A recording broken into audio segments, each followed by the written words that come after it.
हमारे साथ BJP leader Maithili Thakur इस वक्त जुड़ रही हैं। मैथिली जी ने जाकर बंगाल में अपनी पार्टी के लिए प्रचार भी किया। महिला होने के नाते खास तौर पर मुझे लगता है उनको खुशी होगी इस जनता के इस मैंडेट को लेकर के। मैथिली जी, हम लोग लगातार बात कर रहे हैं कि बंगाल में ममता बनर्जी का हारना, आप लोगों का सत्ता में, अब तो सत्ता में आ ही गए आप लोग, लगभग वहां पहुंचना, ये अपने आप में पॉलिटिकली एक बहुत बड़ी घटना है। लेकिन कितना आत्मविश्वास था कि ये नतीजे आएंगे? ऑनेस्टली मैं जब जब वहां पर अलग अलग जगह पे गई, अलग अलग कैंडिडेट्स के लिए कैंपेन करी थी, मेरा कॉन्फिडेंस बढ़ते जा रहा था। कभी भी कोई मुझसे पूछ रहा था कि क्या लग रहा है, तो मुझे टोटल फील हो रहा था कि नहीं, यहाँ के लोग बहुत बदलाव चाहते हैं। तो मैं अंदर ही अंदर मुझे लग ही रहा था कि हम लोग को पूर्ण तरीके से यहाँ पे जीत मिलेगी।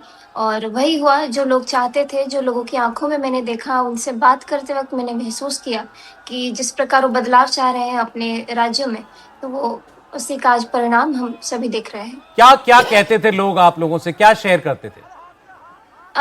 लोग बोलते थे चेंज बहुत जरूरी है, चेंज बहुत जरूरी है, यहाँ पे गुंडागर्दी बढ़ते जा रहा है टीएमसी वालों का। तो ये लगातार वो मुंह पे बोलते थे, इसमें ऐसा कोई चोरी छुपा करके नहीं बोलते थे। फॉर एग्जाम्पल, हम जिस गाड़ी में बैठ रहे हैं उसमें ड्राइवर ही बोल रहे हैं, जहाँ पे जिस रेस्टोरेंट में जा रहे हैं वहाँ पे जो हमें सर्व कर रहे हैं, एक जो आम वहाँ पे जो आदमी है, वो ये सब बातें डिस्कस कर रहे थे कि यहाँ पे बहुत जरूरी है, बहुत जरूरी है। मैथिली जी, जिस डर की बात आप करते हैं या पूरी भारतीय जनता पार्टी करती है, जिस भय से भरोसे की बात आप लोगों ने की, जब ग्राउंड पर आप लोग उतरते थे, जनसंपर्क करते थे, तो ये भय कैसे दूर किया आप लोगों ने? सबसे पहले मेरा मेरा तरीका सारे बड़े बड़े पॉलिटिशियन से डिफरेंट था, क्योंकि मैं जानती थी कि मुझे लोगों से आत्मीयता स्थापित करनी है और मुझे उसके लिए एफर्ट्स नहीं डालना पड़ता। और लगातार अपने आप जब भी मैं कहीं जाती हूँ, लोगों से बात करती हूँ, तो हमेशा लोग बहुत अलग तरीके से मुझसे कनेक्ट करते हैं। तो मैं बस लोगों से अपील करती थी कि आप अपने लिए सोचिए। और वहाँ पे एक चीज़ और मैंने महसूस की कि वहाँ पे जय श्री राम, जय माँ काली, इस सब पे भी लड़ाई छिड़ रहे थे।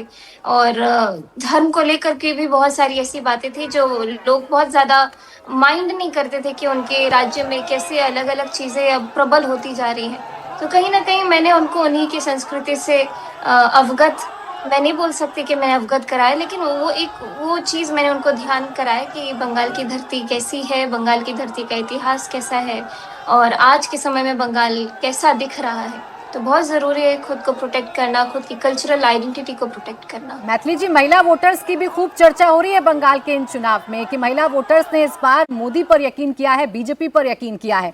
जब महिलाओं से आप मिल रही थी, तो महिलाओं के अंदर क्या डर था, क्या फैक्टर्स थे, वो क्या बात करती थी? अम, ये कोई पहली बार देखने को नहीं मिला है। बिहार चुनाव में भी जिस तरीके से एनडीए को महिला वोटर्स ने बहुत प्यार दिया, विश्वास दिया, उसी प्रकार बंगाल को भी देखने को मिल रहा है। और प्रधानमंत्री मोदी जी से काफी जुड़ाव है लोगों का।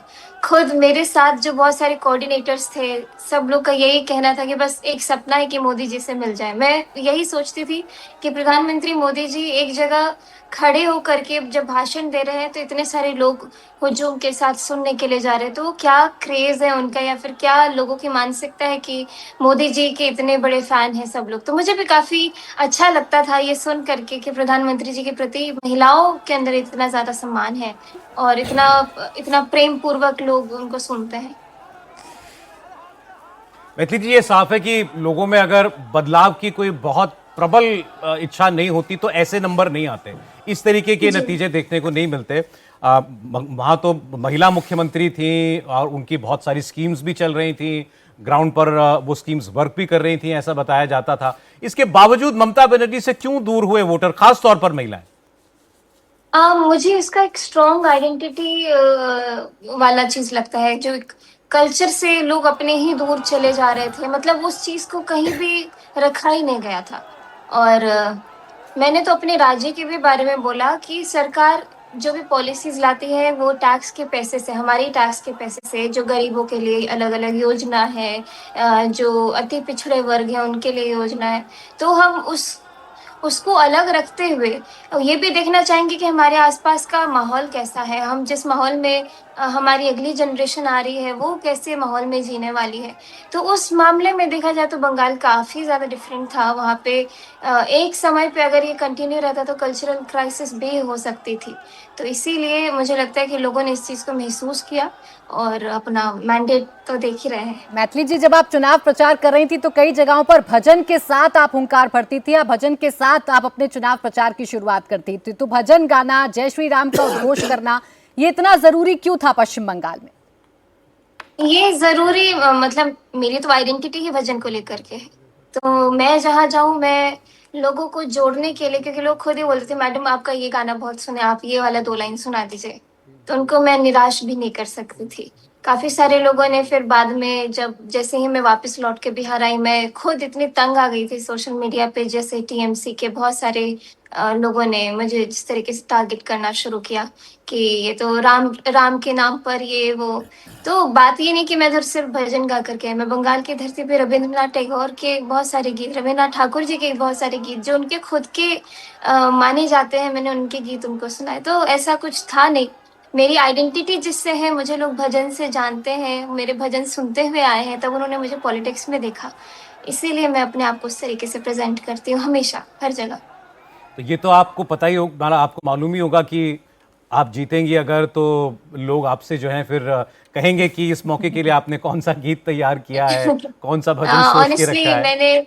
मैं अपने भजन को चुनाव के उसके तरीके से तैयार नहीं करती हूँ। जो है, जो गा रही हूँ मैं वही सुनाती हूँ।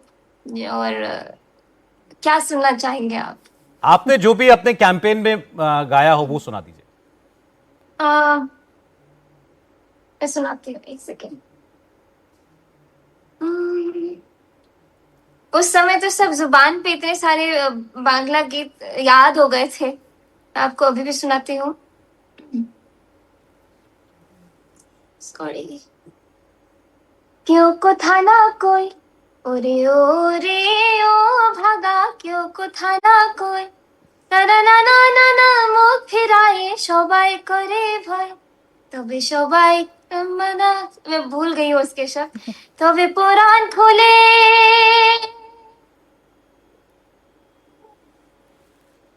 তবে পুরাণ খুলে ও তুই মুখ ফুটে তোর মনের কথা একলা বলো রে, যদি কেউ ডাক শুনে কেউ না আসে, তবে একলা চলো রে, যদি তোর ডাক শুনে কেউ না আসে, তবে একলা চলো রে।